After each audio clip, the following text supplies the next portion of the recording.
नमस्कार दर्शक बंधु, आज भिडियो आपण मैंने जानापी पाइबे दुनियार केउ चारोटी राशि सदासर्वदा संकटमोचन हनुमान प्रिय होता एवं यही चारोटी राशि आग को धन उपार्जन एवं सेमाने जो भी किसी मनभाषा मनवांछा अभिलाष रखी से सबुगुड़िक आगामी समय पूरण होगापी जाऊँगी। संकटमोचन हनुमान से सबु दुख हरण करने।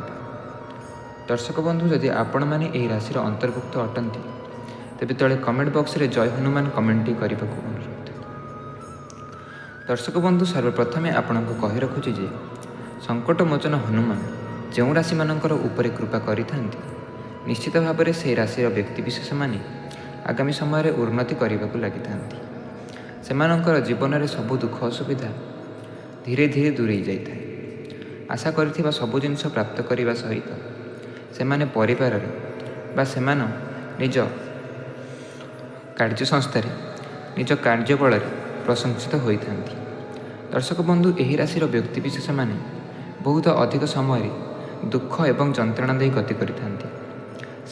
जीवन में खूब कम समय एपरी थाए जो समय सेमाने टिके खुशी बा शांति पाई कौनसी ना कौनसी माध्यम कौनसी ना कौनसी बाटर एमानंकु दुख पहुँची जाए। से माने जेते भी प्रकार चेष्टा करंतु ना कहीं से से चिंतार बा दुखर केबे भी मुकुली जापारि नथांती। दर्शक बंधु, आज भिडियो रे आसंतु आमे जान रखिबा जे कौन से चारोटी राशि जो माने कि मात्र अल्प किछि दिन सेमानंकर जीवन में सबु प्रकार दुख त्रुटि दूर होगापी लगुच। जो भी लोक मैंने सेमानंकर चिंतार कारण साजुले सेमानंकर विनाश एवं सर्वशेष सेमानंकु शांति बा तृप्ति मिल।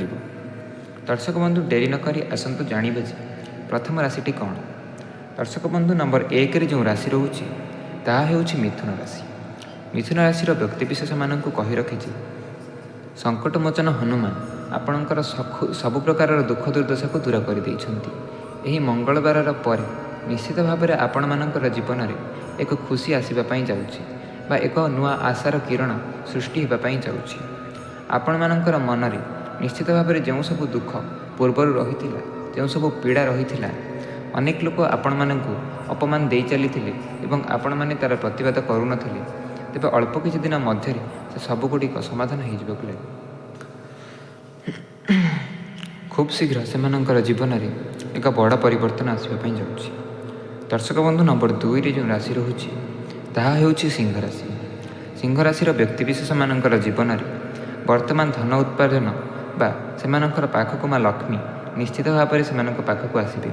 सेमानकर कार्य संतुष्ट होई सेमानकर सब आर्थिक समस्या बा आर्थिक चिंता दूर करदेवे। निज जीवन में पैसा को नहीं जो किसी कार्य सेमाने करिपारु नथिले से सबु कार्य अल्प दिन मध्य सेमाने करिपारे। दर्शक बंधु, आपण माने जदि सिंह राशि व्यक्ति होता तेज चिंता करिवार कौन प्रकार आवश्यकता ना, मात्र आपण निज कार्य को ठीक भाव में कर आवश्यकता रही। कौन क्षेत्र में जेपरी आपण मैंने पछघुंचा न दियंती सबु समय को सब बेले सदुपयोग करंतु। निश्चित भाव में निज कार्य ध्यान दिंतु। सब प्रकार खराब अभ्यास बा कु अभ्यास ठारू आपण मैंने दूरे रुहतु।